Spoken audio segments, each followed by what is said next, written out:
जिस व्यक्ति के लिए लोगों के मन में इतना सम्मान, इतना भरोसा, इतना विश्वास कि वो किसी से उस व्यक्ति के खिलाफ किसी भी प्रकार की आलोचना सुनना तक पसंद नहीं करते थे, वे लोग अगर आज उस व्यक्ति को कोस रहे हैं या उस व्यक्ति से सवाल कर रहे हैं, तो फिर इसका मतलब साफ है कि उस व्यक्ति का जादू कहीं ना कहीं उनके ज़हन से, उनके सर से, उनके दिल से उतर गया है।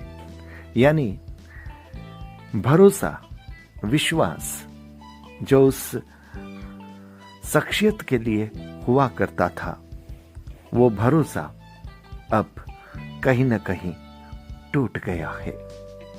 नमस्कार, मैं संजय सनम, आप देख रहे हैं डिजिटल फर्स्ट न्यूज।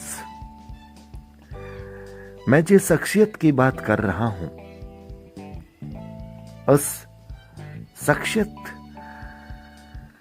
को आप बहुत अच्छी तरह से जानते हैं और आज के हालात, आज के माहौल में जिस तरह से लोगों का दर्द, लोगों का आक्रोश बोल रहा है, उसे भी मेरी तरह आप भी बखूबी समझते हैं, पहचानते हैं।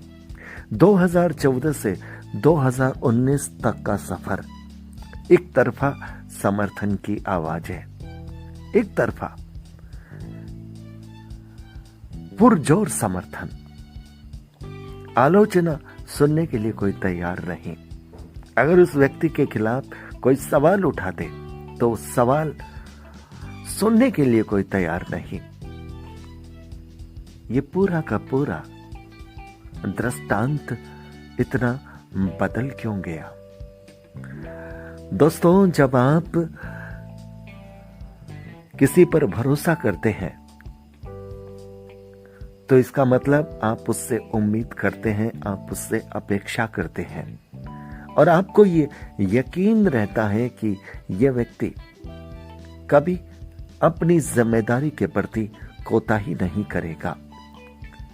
जो व्यक्ति अपने आप को प्रधान सेवक कहता आया है, वह बिल्कुल प्रधान सेवक की तरह रहेगा, वो राजा की तरह नहीं बनेगा। लेकिन जब वो व्यक्ति एक राजा की हवस की तरह राज्यों को जीतने के लिए निकल जाता है और उस जीत में भी लोग साथ रहते हैं, क्योंकि उन्हें लगता है कि ये व्यक्ति और इस व्यक्ति की सल्तनत अगर आएगी तो वो राष्ट्रीयता की भावना को कहीं ना कहीं पोषित करेगी, अलगाववादी ताकतों का सफाया करेगी। जहां पर तुष्टीकरण हो रहा है, उस परिपाटी को खत्म करेगी। लोग सब कुछ तरह से उसकी हाँ में हाँ मिलाने को तैयार थे, लेकिन कोरोना की दूसरी लहर और उस लहर के बीच में चुनावी प्रचार का शोर और वो प्रधान सेवक जिसे प्रधानमंत्री कार्यालय में बैठ करके अपने जनता की हिफाजत का इंतजाम करना था, वो प्रधान सेवक जब अपनी पार्टी का सिर्फ स्टार प्रचारक होकर के अपनी पार्टी की सत्ता सरकार बनाने के लिए बंगाल में ताबड़तोड़ रैलियां करता हो और इधर कोरोना की लहर का असर गरमाता हो, इधर मौतों का आंकड़ा बढ़ता हो, ऑक्सीजन की कमी, इंजेक्शन की किल्लत, बेड की कमी और दम तोड़ते लोग, तब फिर लोगों का धैर्य जवाब दे जाता है और तब फिर वे ही लोग सवाल करने लगते हैं जो कभी सवाल अगर कोई पूछ लेता तो उसकी हजामत कर देते थे।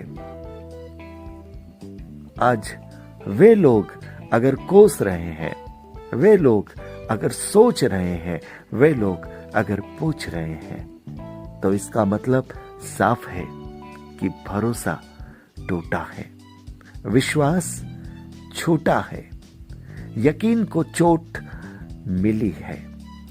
और रोते बिलखते लोगों ने तब अपने प्रधान सेवक से पूछा है कि प्रधान सेवक, माना कि बंगाल जीतना जरूरी था, लेकिन क्या जनता की लाशों पर यह जीत जरूरी थी?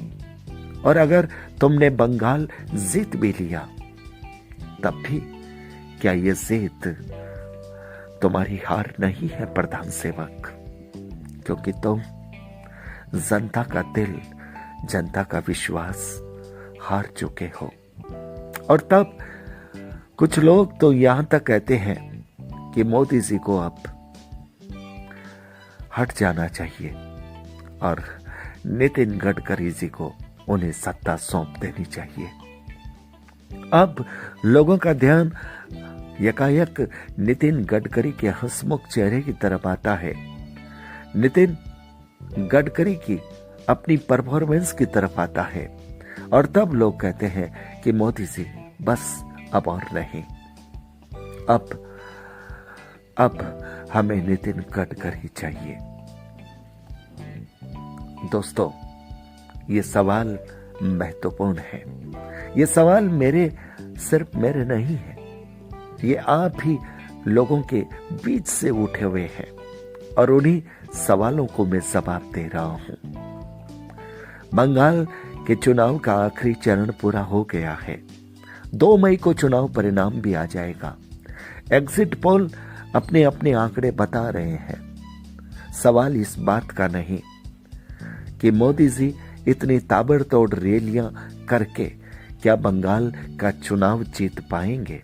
अगर उन्होंने बंगाल का चुनाव जीत भी लिया, तब भी क्या ये जीत वाकई में बड़ी और महान जीत होगी? क्या ये जीत जश्न मनाने लायक होगी? शायद नहीं, और शायद नहीं, हकीकत में नहीं। क्योंकि जिस जीत में लोगों की जिंदगी दांव पर लगी हो, लोगों के आंसुओं का जखीरा हो, वो जीत कभी सुकून नहीं देती। और लोग ये कहते हैं कि ये जीत, अगर मोदी जी जीत भी गए तो भी ये सुकून नहीं देगी। हालांकि ममता बनर्जी, अरविंद केजरीवाल कौन से इतने दायित्व वाले हैं? उनसे तो शिकायतें एक नहीं, सैकड़ों हैं। लेकिन जिनसे अपेक्षा होती है, जिन पर भरोसा होता है, सवाल उनसे होते हैं। गैर जिम्मेदार ना लोगों से सवाल नहीं होते। ममता जी से क्या सवाल करें, जिन्होंने बंगाल में तुष्टीकरण की राजनीति की हो, जिन्होंने बंगाल में वाम मोर्चा के हिंसक वातावरण से मुक्ति नहीं दी, बल्कि उसे और ज्यादा हिंसक बनाया हो, जिन्होंने बंगाल में लोगों की वोट देने की स्वतंत्रता का भी हनन किया हो, उन ममता बनर्जी से सवाल आखिर क्या करें? उन पर तो भरोसा वैसे भी नहीं था। और अरविंद केजरीवाल जी पर तो भरोसा कब का ही टूट गया, क्योंकि वो ही केजरीवाल जी जो कभी ये कहा करते थे कि दिल्ली हमारे भरोसे छोड़ दो, और अब जिनसे दिल्ली संभल नहीं रही, क्योंकि इन्होंने भी राजनीति की है, सेवा नहीं की। जो दृश्य दिल्ली से आ रहे हैं, वो दृश्य कम डरावने नहीं है। अब सब सोच रहे हैं कि कोरोना की प्रथम लहर पर मोदी जी ने जो लॉकडाउन किया था, बेशक उसमें कुछ भूलें रह गई थी, लेकिन फिर भी वो लॉकडाउन सार्थक बना था। इतनी जान माल की क्षति नहीं हुई थी और हालात तेजी से कंट्रोल में हो गए थे। जब पूरा विश्व संक्रमित तेजी से हो रहा था, उस वक्त इतनी बड़ी आबादी वाला देश बहुत शानदार तरीके से कोरोना पर कंट्रोल कर रहा था। लेकिन अब चूंकि मोदी जी का उस वक्त विपक्षी दलों ने खुलकर आलोचना की थी, इसलिए मोदी जी ने ये जिम्मेदारी अपने ऊपर नहीं रखी, स्टेट के हाथों में दे दी। और अब इनसे संभल नहीं रहा, केजरीवाल जी से संभल नहीं रहा, दूसरे स्टेट भी अब अपनी अपनी तरफ से संभाल रहे हैं। लेकिन हैरत की बात है, ये राजनीति का तकाजा देखिए कि जिन लोगों ने उस वक्त लॉकडाउन का विरोध किया था, अब वे लोग खुद लॉकडाउन करने के लिए मजबूर हुए हैं। यानी राजनीति जो किसी को सही निर्णय करने नहीं देती, और अगर कोई करता है तो उस पर भी फिक्रे कसती है, तंज कसती है। मोदी जी उस वक्त राइट थे, कुछ गलतियां जरूर हुई थी, जो कि मजदूरों की वापसी उन्होंने सही रूप से तय नहीं की थी। और उस वक्त वो जान माल का नुकसान हुआ था, वो एक दर्दनाक मंजर दिखा था। लेकिन फिर भी मोदी जी का निर्णय सही वक्त पर लॉकडाउन का था। लेकिन अब वही मोदी जी कोरोना की दूसरी लहर के कहर को देखने के बाद में भी जब रैलियां कर रहे थे, तब लोगों का सवाल वाजिब था कि प्रधान सेवक जी, क्या बंगाल जीतना जरूरी था? हाँ, हम भी मानते हैं कि बंगाल के जो हालात हैं उसमें बंगाल जीतना जरूरी था, पर इतना भी नहीं प्रधान सेवक जी। जनता की जिंदगी एक तरफ और बंगाल एक तरफ। आपने जनता की जिंदगी को नहीं चुना, आपने बंगाल को चुन लिया। यानी सत्ता, यानी कुर्सी, यानी पार्टी का झंडा। और भूल गए प्रधान सेवक जी कि आप पार्टी के स्टार प्रचारक नहीं, आप देश के प्रधान सेवक थे। और आपने ये चूक की है, आप अपनी जिम्मेदारी से भूले हैं मोदी जी, इसलिए ये देश अब आपको माफ नहीं करेगा। और इसका परिणाम आपको भुगतना पड़ेगा। लेकिन हमारे सामने और कोई विकल्प नहीं है, और इसलिए हम ये गुजारिश करते हैं कि नितिन गडकरी साहब को आप अपनी जिम्मेदारी दे दीजिए, क्योंकि वो अपने जवाबदेही को आपसे कहीं और अधिक अच्छी तरह से निभाते प्रतीत हो रहे हैं। व्यूअर्स, ये बात लोगों की तरफ से आई है, लेकिन ये सवाल कहीं ना कहीं मेरे भी है, और पब्लिक की आवाज में अपनी आवाज मिलाकर मैं आप तक ये बात पहुंचा रहा हूं। सवाल जीत का नहीं, सवाल जनता की जिंदगी का है।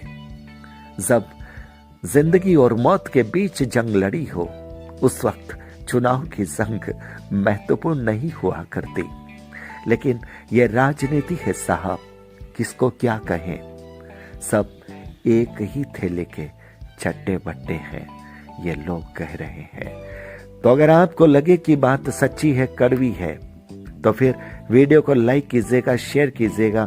चैनल पर अगर नए आए हैं तो सब्सक्राइब करना मत भूलिएगा, बेल बटन को दबा दीजिएगा। आप हमारे डिजिटल फर्स्ट न्यूज को ज्वाइन भी कर सकते हैं। बहुत बहुत आभार, नमस्कार।